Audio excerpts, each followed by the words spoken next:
Salut à tous, j'espère que vous allez bien. Ça fait longtemps que j'ai testé une petite tablette. La dernière, c'était une tablette qui était très chère. C'était la Samsung Galaxy Tab S8 Ultra.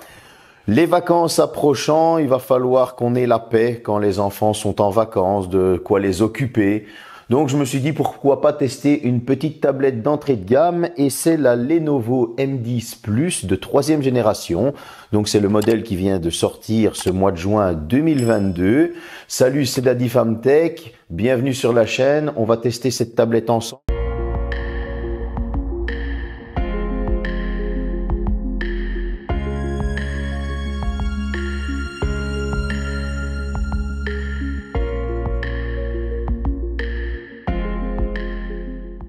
Bon, concernant le design, comme vous l'avez vu, on est sur quelque chose de très sobre. C'est du Lenovo, donc les qualités de finition et d'assemblage sont exemplaires, forcément. Hein, c'est une marque qui est assez connue.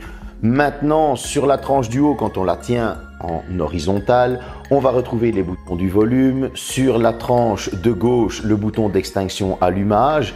Alors, chose qui est franchement très sympa. Sur chaque côté, donc le gauche comme le droit, on va retrouver 4 haut-parleurs. En plus, c'est du Dolby Atmos, donc on a franchement un très bon son.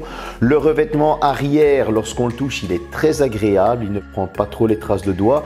Et sur la partie du dessus, là où on retrouve le capteur photo, on a une partie qui a un revêtement, j'ai envie de dire, mat. Franchement, ce revêtement est franchement super agréable avec le Lenovo intégré sur le côté.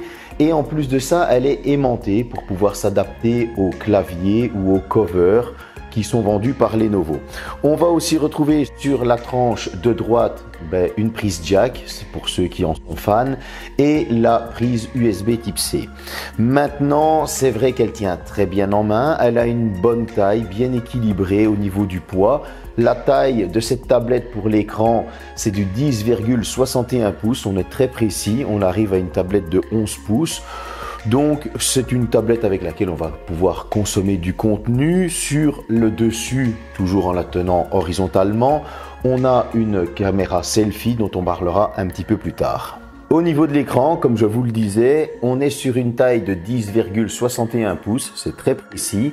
C'est une dalle IPS avec un taux de rafraîchissement de 60 Hz. Et oui, pas de 90 ou de 120 Hz ici, on est sur de l'entrée de gamme. Mais cette dalle a une résolution 2K, 2000 par 1200. Donc on a une très belle qualité d'image, l'écran est quand même très fluide, on a 400 nits de luminosité et cet écran est certifié TÜV, donc l'homologation allemande, pour ce qui est de la lumière bleue, donc pour la fatigue des yeux, pour le fait que votre cerveau ne capte pas trop de lumière bleue au moment où vous êtes en train de regarder le soir, ce qui pourrait retarder votre sommeil. Donc je trouve que là on a quelque chose quand même d'assez bon. On a une caméra selfie toujours sur cet écran. Les bords noirs ne sont pas trop prononcés, ils font plus ou moins 5 mm, ce qui n'est pas trop dérangeant. On n'est pas sur du borderless forcément, parce que c'est encore une fois de l'entrée de gamme. Mais cet écran fait très bien son travail, accompagné des 4 haut-parleurs et du Dolby Atmos. Il y a de quoi se faire plaisir au niveau de la consommation de contenu, que ce soit de la vidéo YouTube, de la vidéo Netflix, Amazon, des films, etc. Donc on va avoir quelque chose de très bon, on pourra être bien immergé dans ce qu'on le regarde. Au niveau des specs, cette petite Mi 10 Plus ressemble quand même très fort à sa cousine, la Lenovo Tab P11, presque la même taille, un prix quand même moindre. La P11 était équipée d'un Snapdragon 662. Si on prend la version Wi-Fi LTE de cette Mi 10 Plus, il va falloir compter sur 2 processeurs différents, un pour la version Wi-Fi, un pour la version Wi-Fi LTE. Pour la version Wi-Fi que je tiens dans les mains, c'est un Mediatek Helio G80 accompagné de 4 Go de RAM en LPDDR4X, 64 Go de stockage ou 128 en fonction de votre choix. C'est extensible via carte micro SD. Pour la version Wi-Fi LTE, il suffira simplement de reprendre les mêmes specs mais de remplacer le processeur par un Snapdragon 680. Donc comme je vous le disais, elle ressemble assez fort à sa cousine la P11 qui était quand même un peu plus chère. Au Geekbench, elle m'a sorti avec le Mediatek Helio G80 un score au simple cœur de 342 et un score au multicœur de 1300. Là où sa cousine, la P11, me sortait un score de 305 au simple cœur et un score de 1311 au multicœur. Comme je vous le disais, on n'est pas sur un Snapdragon, on est sur le Mediatek Helio G80, mais elle ressemble très fort à sa cousine. À l'Antutu Bench, elle m'a sorti un score de 190 160, là où sa cousine la P11 me sortait un score de 199 000 et quelques poussières, je ne me souviens plus exactement. Mais encore une fois, on est vraiment sur la lignée de la P11, si ce n'est que cette petite Midis de 3e génération, Midis Plus, est moins chère. Bon, au niveau du jeu vidéo, on va tourner sur quelque chose d'assez simple. Tout d'abord du Asphalt 9, la base. Alors, ce n'est pas graphiquement le plus magnifique, mais en tout cas, c'est assez fluide, assez coloré, ça bouge. On a quelques pixels, quelques clippings, c'est vrai que je l'ai remarqué. Mais voilà, franchement, c'est assez jouable. Maintenant, avec du Genshin Impact, là, forcément, ok, c'est beau, c'est encore correct, j'ai envie de dire. Mais on a du lag, ça saccade parfois quand on bouge ou quand on se déplace un peu trop vite. Donc on sent clairement que ce petit Mediatek Helio G80 pardon, a du mal à suivre. Alors si j'ai un conseil à vous donner avec ce genre de tablette, ben, vous le savez, c'est d'avoir le Xbox Game Pass, une bonne manette Xbox, vous la placez et vous allez pouvoir vous faire plaisir. Pourquoi? Parce que vous allez pouvoir jouer à des jeux en cloud et vous allez pouvoir jouer à des jeux Xbox Series X, Xbox Series S, Xbox 360. Et là, c'est juste du pur bonheur parce que vous profitez de graphismes de nouvelle génération sur une tablette que vous n'avez pas payé cher parce que tout passe par Internet. Donc, je pense que c'est le meilleur conseil que je peux vous donner au niveau du jeu vidéo. Forcément, en déplacement, ce ne sera pas possible, à moins d'avoir un forfait 4G et 5G de feu.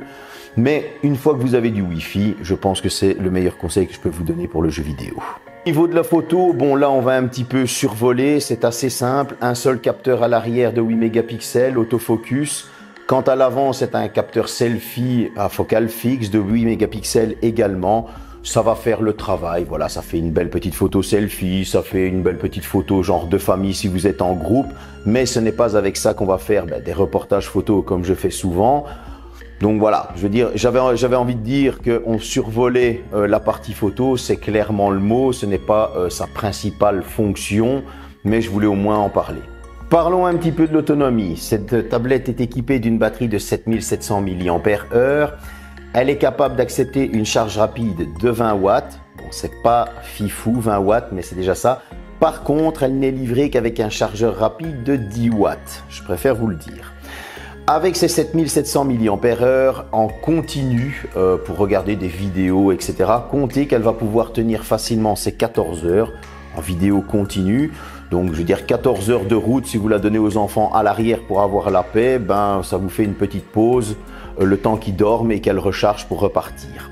En utilisation polyvalente, donc c'est-à-dire non continue, comptez que vous allez pouvoir tenir votre 3 à 4 jours. Alors quand je dis non continu, c'est consultation de mail, regarder une petite vidéo, regarder du YouTube, aller sur Internet, etc., les réseaux sociaux, etc.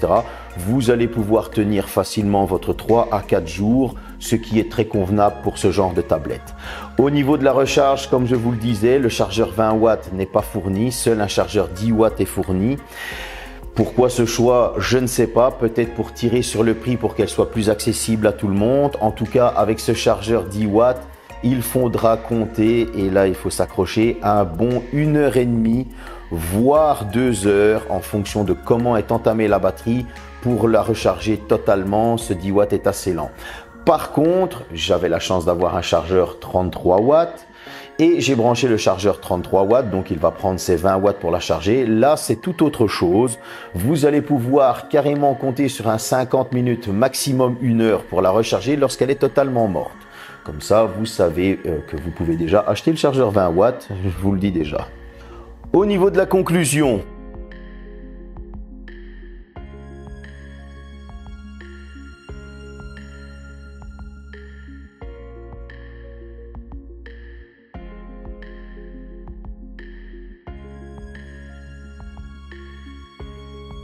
différence de perf supplémentaire pour les jeux mobiles, ça aurait fait franchement plaisir.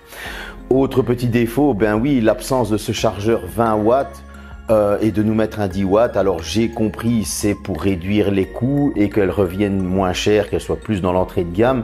D'accord, mais bon, en tout cas, si on veut avoir cette charge un peu plus rapide, il faudra mettre la main à la poche.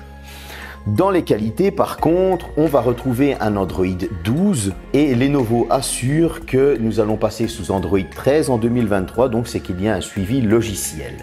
Maintenant, dans les autres qualités, forcément, on est sur une tablette familiale, on va pouvoir consommer du contenu, l'écran est de belle qualité, on a une bonne luminosité. Bon, c'est vrai qu'un petit 600 nits à la place du 400 en plein soleil aurait fait plaisir, mais voilà, on peut consommer du contenu aisément. Le son est très bon, on a une bonne autonomie, mais il y a un petit plus que je ne vous ai pas encore dit, c'est que cette tablette est compatible avec le Precision Pen 2 de chez Lenovo. Et donc, on va pouvoir prendre des notes, griffonner, faire du dessin. C'est un petit plus qui est non négligeable. Donc, quand je la compare à sa cousine, la P11, qui avait un Snapdragon 662, elle était plus chère. Ok, il y avait le 0,4 pouces en plus au niveau de l'écran, mais on était toujours sur une dalle 2K avec 400 nits de luminosité.